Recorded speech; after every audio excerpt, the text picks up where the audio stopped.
Recording in 사도신경으로 우리의 신앙을 하나님께 고백하겠습니다. 나는 전능하신 아버지 하나님 천지의 창조주를 믿습니다.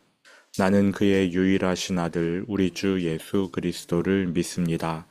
그는 성령으로 잉태되어 동정녀 마리아에게서 나시고 본디오 빌라도에게 고난을 받아 십자가에 못 박혀 죽으시고 장사된 지 사흘 만에 죽은 자 가운데서 다시 살아나셨으며 하늘에 오르시어 전능하신 아버지 하나님 우편에 앉아 계시다가 거기로부터 살아있는 자와 죽은 자를 심판하러 오십니다. 나는 성령을 믿으며 거룩한 공교회와 성도의 교제와 죄를 용서받는 것과 몸의 부활과 영생을 믿습니다. 아멘.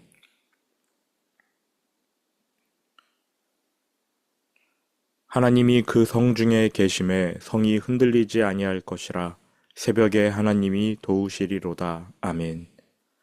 거룩하신 아버지 하나님, 지난밤 우리에게 안식을 주시고 이 아침 말씀 듣는 자리로 우리를 불러주셔서 감사합니다.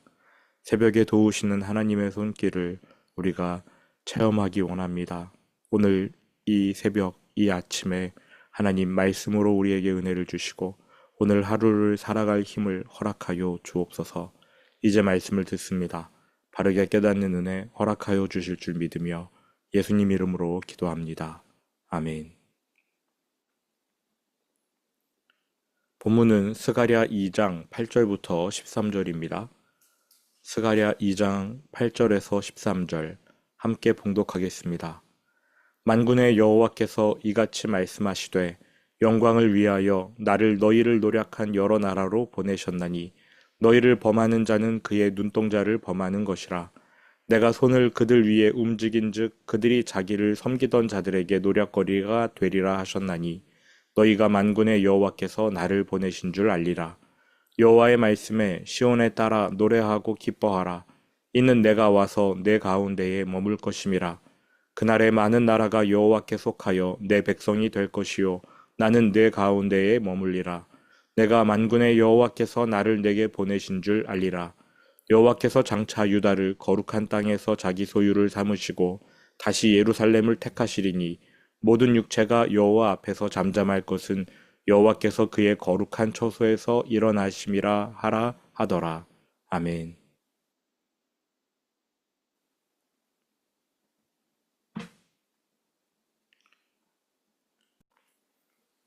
어제는 한 사람이 측량줄을 갖고 예루살렘으로 가던 중 천사가 그를 만나서 스가랴에게 가서 말하라 이렇게 부탁하는 스가랴의 세 번째 환상을 살펴보았습니다. 측량줄을 가진 사람은 스가랴를 찾아가 이렇게 말합니다. 예루살렘 도시가 점점 확장될 것이다. 그래서 벽이 없는 성이 될 것이다. 성의 규모가 커져서 벽이 없어지는 것은 알겠는데 그럼 무엇으로 그 성을 보호하는가 이 문제가 발생하지 않겠습니까? 그래도 염려할 것이 없습니다.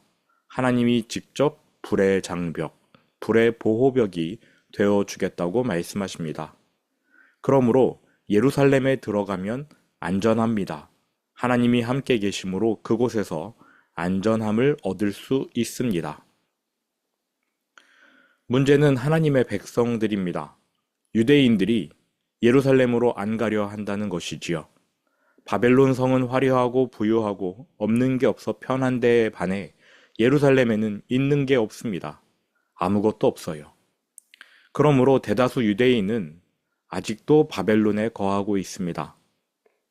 가난하지만 하나님과 동거하며 예배드리는 삶보다 하나님 없이 예배 안 드리되 부유하게 사는 삶을 더욱 선호하는 것이지요. 참다 못하신 하나님께서 이들에게 외치십니다. 너희는 시온의 백성이다. 비록 바벨론에 거주하고 있지만 너희가 있을 곳은 시온이지 바벨론이 아니다. 빨리 그곳에서 나와라. 예루살렘 성은 하나님이 친히 보호벽이 되어주시는 하나님의 거처입니다. 그리로 달려가야 합니다. 그래야 삽니다. 하지만 소돔성을 떠나지 못하는 롯처럼 유황불에 타 죽어도 재산을 못 버리는 그의 가족들처럼 유대인들이 바벨론을 끔찍하게 사랑합니다. 바벨론을 떠나지 못합니다. 이처럼 유대인들이 스스로 나오지 못하자 결국 하나님께서 누군가를 바벨론으로 보내십니다. 8절입니다. 만군의 여호와께서 이같이 말씀하시되 영광을 위하여 너희를 노력한 여러 나라로 보내셨나니 너희를 범하는 자는 그의 눈동자를 범하는 것이라. 이 구절은 매우 어렵습니다. 최대한 쉽게 설명드리려고 합니다. 일단 여기서 나가 누구인가 이 문제부터 해결해야 합니다. 하나님께서 영광을 위해 지금 말하고 있는 이 사람을 바벨론으로 보내셨다고 합니다. 말하는 나는 누구일까요? 예수님입니다. 구원자예요. 예수님은 신약 시대의 아기로 태어나셨을 뿐 구약 시대에도 존재하셨습니다. 나타나셨어요. 구약 시대에도 여전히 구원자는 예수님입니다. 성부 하나님께서 바벨론에 눌러앉아 돈에 영혼이 팔려있는 유대인들을 구원하려고 구원자이신 성자 예수님을 그리로 보내신 것입니다. 구약시대의 예수님이 바벨론으로 가셔서 그곳을 떠나지 못하고 문구적거리는 유대인들의 팔을 비트십니다. 거기에서 이들을 끌어내셔야 하는 것이지요. 꼭 예수님이 그렇게 하셔야 합니까? 네. 여러분, 성경에서 하나님이 누군가를 아주 점잖게 구원하신 적이 있었습니까? 그러한 사건이 있었나요? 출애굽. 점잖았습니까? 깔끔하고 맵시 있는 구원이었습니까? 오히려 그 구원의 현장에 가보면 우리 눈에 하나님은 야만적으로 보였을 겁니다. 하나님의 구원, 깔끔하고 맵신하고 멋진 구원이 아니에요. 십자가는 어떻습니까? 십자가만큼 야만적인 사형 도구가 어디 있습니까? 예수님 온몸이 채찍 자국으로 난도질 되어 있습니다. 뼈가 보일 만큼 상처가 깊이 패여 있고요. 그러한 상처마다 엄청난 양의 피가 솟구쳐 나옵니다. 흐르던 피 멈추면 선지처럼 굳어져서 피비린내 날 거예요. 그게 하나님의 구원입니다. 지금 예수님은 바벨론으로 가서 유대인들의 팔을 비틀어 버리십니다. 죽음의 땅에서 끌어내시는 겁니다. 그게 구원이에요. 우리가 하나님을 선한 목자라고 하는데 양이 죽음의 길로 가는데도 선한 목자이시니까 점잖게 권면하면서 양을 설득하실까요?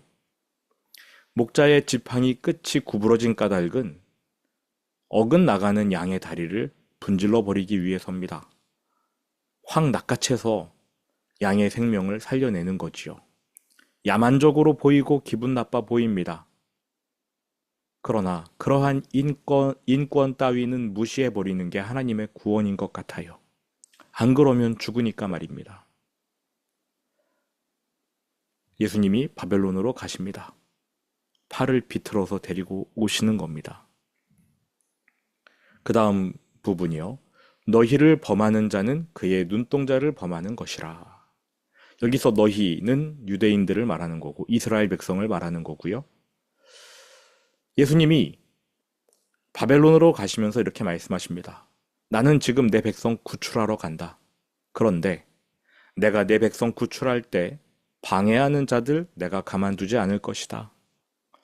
너희를 범하는 자, 내 백성을 범하는 자, 현재로서는 하나님의 백성 유대인들을 괴롭히는 자들이겠지요.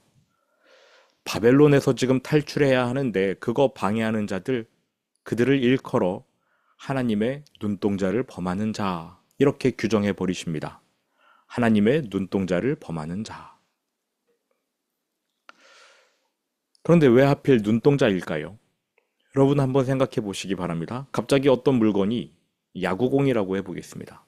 야구공이 갑자기 여러분의 얼굴로 날아옵니다. 어떻게 하시겠습니까? 운동신경이 좋으면야 그 물체를 잡거나 쳐내겠지요. 혹은 몸을 움직여서 피할 겁니다.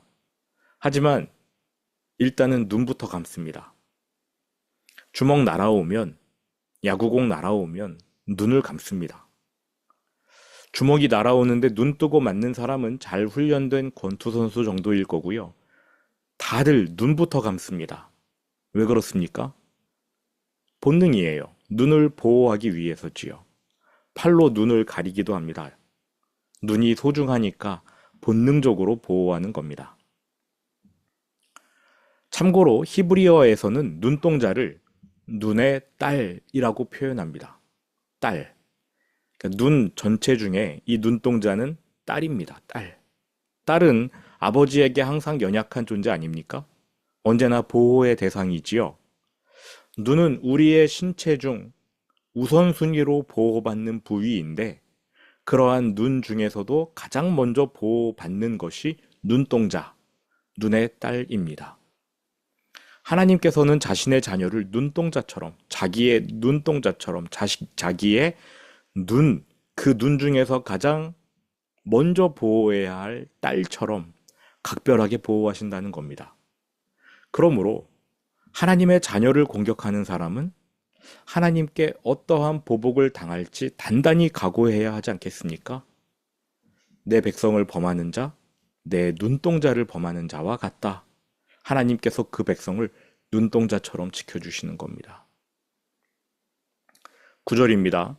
예수님이 바벨론으로 가셔서 자기 백성을 구출해 내시는데 그 전에 그들을 공격했던 원수들, 즉 하나님의 눈동자들을 공격했던 원수부터 처단하십니다.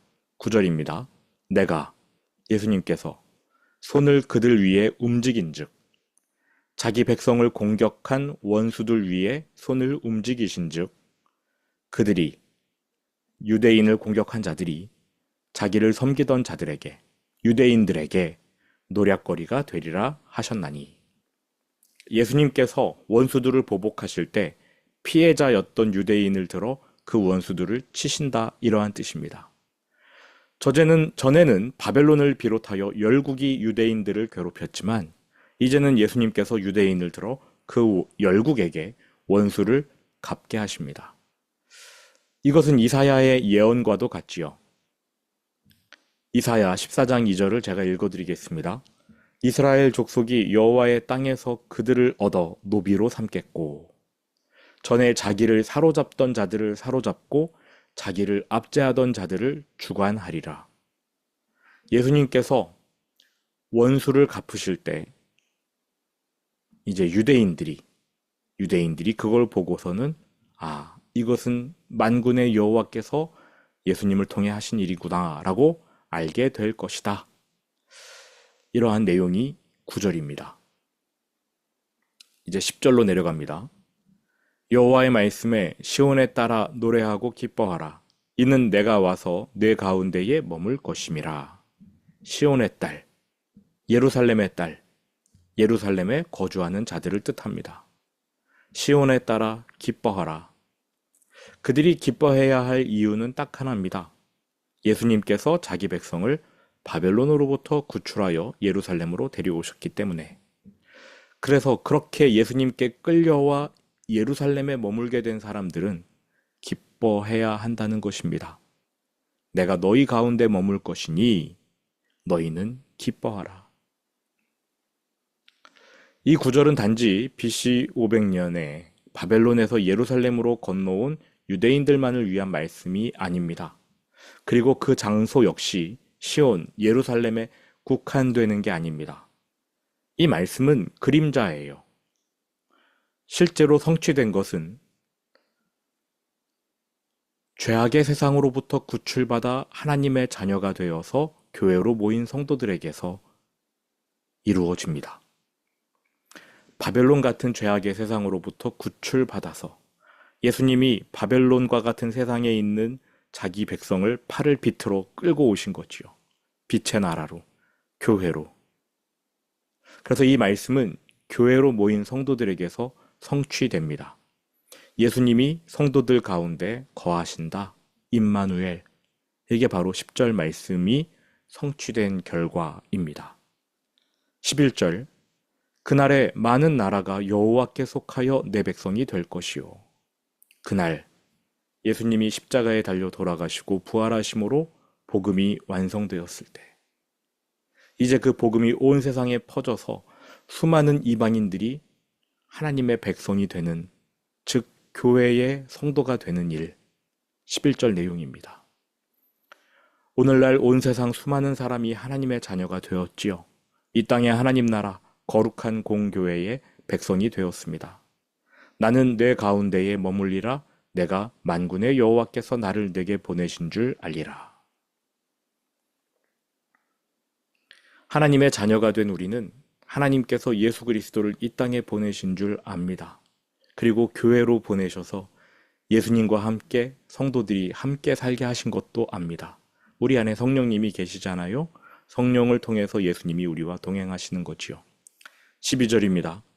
여호와께서 장차 유다를, 여기서의 유다는 혈통적인 이스라엘 사람만을 말하는 게 아니라 믿음으로 아브라함의 자손이 된 모든 성도를 일컫습니다.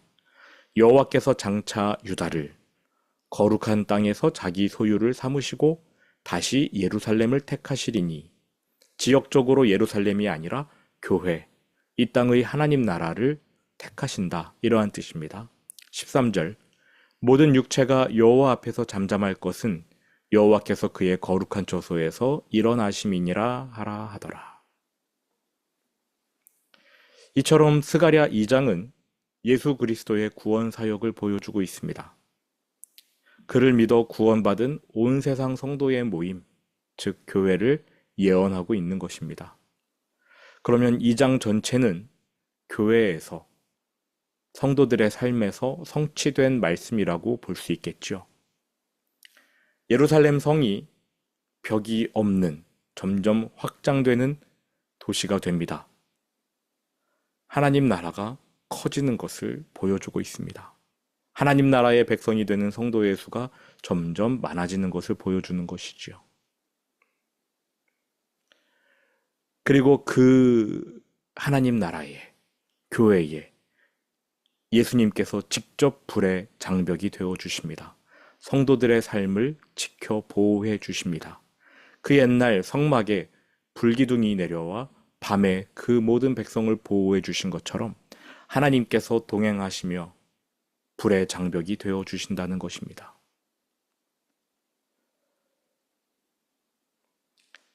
이 스가랴 2장 말씀을 우리는 마음에 새겨야 합니다. 우리의 삶이 그와 같이 하나님의 보호하심, 하나님의 동행하심을 입는 은혜의 삶이라는 것을 우리는 잊지 말아야 합니다. 우리가 바로 그 거룩한 공교회의 성도, 하나님이 동행하시는 백성입니다. 주기도문으로 오늘 예배를 마치겠습니다.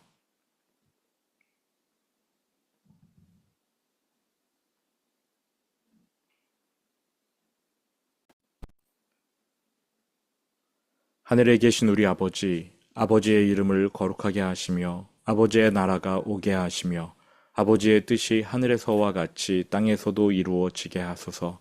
오늘 우리에게 일용할 양식을 주시고 우리가 우리에게 잘못한 사람을 용서하여 준 것 같이 우리 죄를 용서하여 주시고 우리를 시험에 빠지지 않게 하시고 악에서 구하소서.